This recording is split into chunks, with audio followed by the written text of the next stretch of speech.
always celebrating and pushing the culture and allowing us to just be ourselves and be amazing. Hennessy has always supported me, and it supports, you know, the arts, and I just want to say thank you for everything, Hennessy, and the whole Hennessy staff who's here tonight supporting us tonight, so I want to say thank you to all of you. So tonight we're doing something very special. I think it's amazing because I've seen this artist from the very beginning. I've seen him blossom and I've seen his hard work. So when they told me, it was like, you know, I would love for you to do a Q&A with an artist that, you know, is relevant to the brand. He's never stopped, never settles. His career is just blossoming, and it's beautiful to see it happening before our very eyes. So I want everybody to give a big round of applause in celebration of the Latin Billboards with Hennessy and Hot 97. Make some noise for Messiah.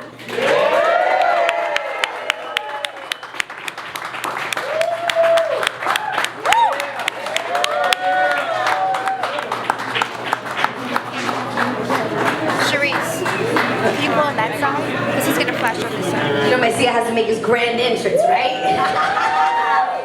Let's make him feel welcome, everybody.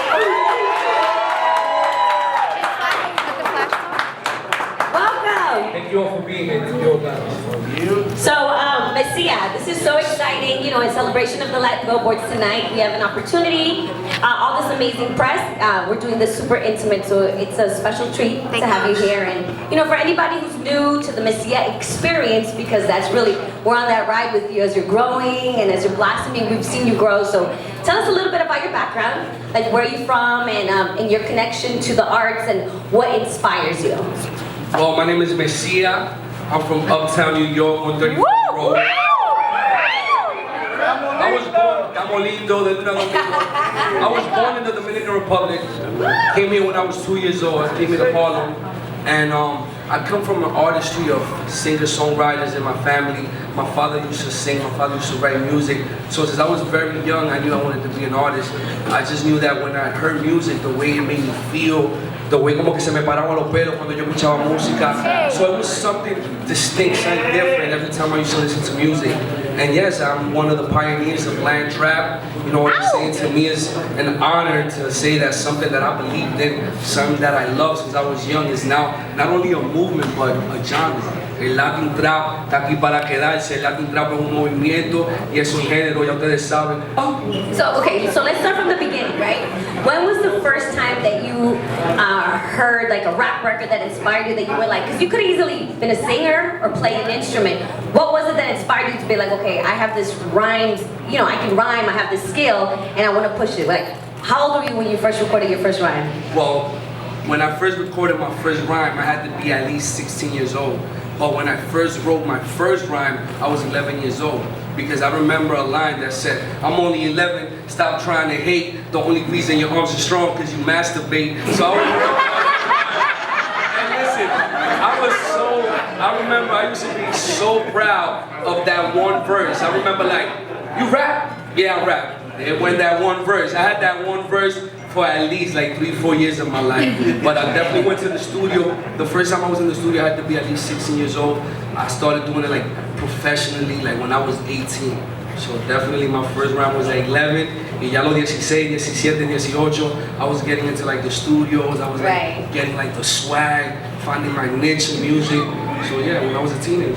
So right now, like when I bring up the name Messiah, or when anyone brings up, they're calling you the remix king right now, right? Yes. So, and I know a lot of people, a lot of artists, and a lot of up-and-coming artists have tried to take that route, show up on hit records, and you know, and make their name pop like that. But what was it that about you and your remixes that you feel were special? Because you know, even Cast One, he was quick to like really introduce people. When he was playing records in the club, every single hit record had a Messiah remix that would rip in the clubs. I think that's really what helped it, you know what I'm saying? I want to give a shout out to my boy Them Boys. I don't know where he's at, he's around here somewhere. But I want to give a lot of thanks to all the guys uptown. And the way those remixes used to come about were like, for instance, I already had my little buzz in the streets or whatnot without the remixes. And then my boy DJ Flip reaches out to me and he's like, bro, what you need to do is you need to take advantage of these hot songs that are relevant right now, that are lit uptown, and you need to come and do your own remix. Básicamente tú vas a hacer una traducción, your own translation of the songs. You're going to do it from English to Spanish. And the first song we did was Yeah Okay. Rick Ross and Kazi. And I guess it's what I was talking in the song that people really like identify themselves with me. I'm from Uptown. I was talking about La Botella, La Chapeadora, La Chapi Chapi, Uptown. So it's like, I grew up listening to Spanish hip hop. You know, trap is un derivado del hip hop, is what hip hop has transcended to. But before this, it was just straight rap, straight hip hop. And I remember I always been a fan of like rap. Pero si tú escuchas los artistas de rap, el Lapi, those guys are great lyricists, great rappers. But as far as you like, what they're saying, you can't really identify yourself with because they're over there. I grew up over here. Right. So now when I come from New York, seeing the things that we grew, like what we talk about, our slang is different. So that's what really made people like, coño, este chamaquito de nosotros, este chamaquito de Nueva York, and they're uptown. And I was one of the first artists to take my music from New York to DR instead of from DR to New York. So, okay, so speaking of that, so I read that you've been, it's 16 European countries that you have sold that show. Yes. So how is the transition when you go to like, I don't know, you give me an example of some of the countries that you've conquered, but having a crowd with a language barrier that completely embraces you and knows all the lyrics. I remember being in Belgium, right? Yes. And I remember doing clubs in Belgium and doing parties, and the way they embrace reggaeton. Amazing. And it was incredible. And Like, we're there's a lot talking of Latinos out there, reggaeton, too. not Latin trap. So I was really like, wait a second, are they playing like Daddy Yankee and De La Ghetto and Don Omar and rocking? And I'm like, but everybody here speaks Dutch. Mm-hmm. You know, so explain to me, I just want you to take us through like the experience of like you touring and what countries embraced you the most. I mean, that was unreal. We did Switzerland, we did Spain, we did Italy, we did like 14 cities in Italy. And I mean, overall, the experience, it was my first time in Europe. And just to have a sold out, I was the first Dominican rapper from New York to have a sold out tour in Europe. To me, that was like, yeah, that was amazing. That was like incredible. It was a milestone. Like, here I am, like, always wanted to go to Italy, wanted to be in Milan. And here I am having a sold out show in Milan, having a sold out show in Treviso. I'm 2 hours away from like the main attractions and like places that I grew up and like a whole bunch of brands, and I'm just traveling and just like having sold out shows where you have people, and like I said, there's a lot of Latinos in Europe. Yeah. But the thing about me is like mostly Dominicans that go to Europe, if you're not doing reggaeton, you're doing them both. Right. Mayol and all these great guys. But to have sold out venues of people singing your trap, and not only the Latinos that are just happen to be living in Italy or the Latinos that are living in Switzerland, but that my music has transcended to the Italians that are there. Like, it's like half Latinos and half the Italians. When I went to Barcelona, it was like in one particular club in Barcelona, the owner told me there's 10% Dominicans here. Los retos son chamaquitos de aquí, chamaquitos blancos que no escuchan el trap y están aquí por ti. That to me was amazing, to have kids that really don't listen to that type of music. It was like, But I like that. you. Yeah, you know what I'm saying? Right. I fucks with him, so Right. that was amazing. And to me, it's just like all the milestones and everything that I've been like the first to open the door. I feel like I'm not doing this just for me. I'm doing this for a movement. I'm doing this for something that I really grew up believing in. It's just amazing that now is where it's at. Now, for an artist that's still growing, you have done Madison Square Garden numerous times. Four times. For a New Four Yorker, times. that's a dream come true. Yes. That's incredible. So tell me a little bit about that experience, stepping that stage. I mean, listen, like I said before, it's crazy. I'm from New York and I had never ever been to the Madison Square Garden. I've never even been to the Madison Square Garden to see like a concert. The first time I was in Madison Square Garden, I was opening up the show, opening up the reggaeton concert. And that to me, being from New York, en la tarima más importante del mundo, the most important stage in the world, is like, it's literally the epitome of, nigga, we made it. So it's just like, we there, and it's like, That's wow. the epitome of never stop, never settle. Yes, never see stop, all never your settle. hard work coming, you know, and growing. Okay, so congratulations. I see Thank you're you one so of the much. new faces of Sean John. Thank you so much. So how did that come about? Well, Sean John, I have to say I have a great team. I have a great publicist, Vanessa. I love you. Thank you for everything you've done for me. So yes, and with that being said, I remember that I used to go to Sean John, the store that they had in Fifth Avenue. Of course. Caleta no está aquí, Caleta mi seguridad, Caleta me llevaba a mí. Nosotros cogíamos el tren, el 157. We used to take the train right there, the one train, on 157th, and we used to go to the Sean John. And it's like crazy how fast forward a couple years later, here I am, the land face of a brand that I actually used to take the train and going shopping, and it's like now yo estoy representando eso. And it's like, again, you know, never stop, never settle, because I'm the perfect testimony of that. Like the American dream, some people think the American dream is like coming over here and just saving up to buy a house. No, the American dream is coming over here, pursuing your dreams, and being the best you can be. Like, I remember my mom used to work 2 jobs, you know what I'm saying? I know I have a lot of friends that right now can't sit here and can't say the things or the positive things that they're doing for themselves because they can, and it's sad to say, but I felt that I always had something that was bigger than me, and it's my talent, so I took it all the way, and everything that's going on now is a perfect like testimony of never stop, never settle, because I'm that living proof. Right. It's very inspiring too. So I would say, and it's funny because when I've, when I've had private conversations with some of my friends who are Latin artists, when the word Latin trap, right? When people would say, "Oh, you're a Latin trap artist," do you remember a time where people didn't take you serious as a Latin trap artist? And now it's like, "Oh, you do Latin trap." Now they're like, now they're all of a sudden super intrigued by it. And now you have panels at the Latin Billboard honoring, you know, the subgenre. How does that make you feel? I mean, at first I had like a love-hate relationship for what was going on with the trap, because like you said, there was a lot of people that did laugh. Right. There was a lot of people that was like, Latin trap, esa vaina no va para ningún lado. Claro, claro. And it's like now, you know what I'm saying, everyone is like, you know, there's people who used to be like a whole kind of artist and now is doing Latin trap, and I respect that. If you want to come and do this, if you've always had at least respect for it, but the people who know that they said like, oh, I don't believe in that, now they're doing it, those are people that at first I had like a little love-hate relationship, but now overall I'm just happy for what's going on. I'm happy that it's an actual movement, and it's like, it feels good to say that artists that I grew up listening to, artists that I respect so dearly are now doing something that I have a lot to do with, that I paved the way, that I opened the door. So it's just like, people say, yo, tú cambiaste the Spanish hip-hop, the Latin hip-hop. I feel like I changed the Latin urban music, period, because now you have trap panels. Now the same record labels that at first was like Latin trap, now we ain't gonna dap into that yet. Now our signing artists want to like make compilations of Latin trap, and I have like a lot to do with that. So like now I'm just feeling good. You know, it's a copy and paste world. At first, how will you feel if you know you work so hard to do something that someone want to come and take all the credit?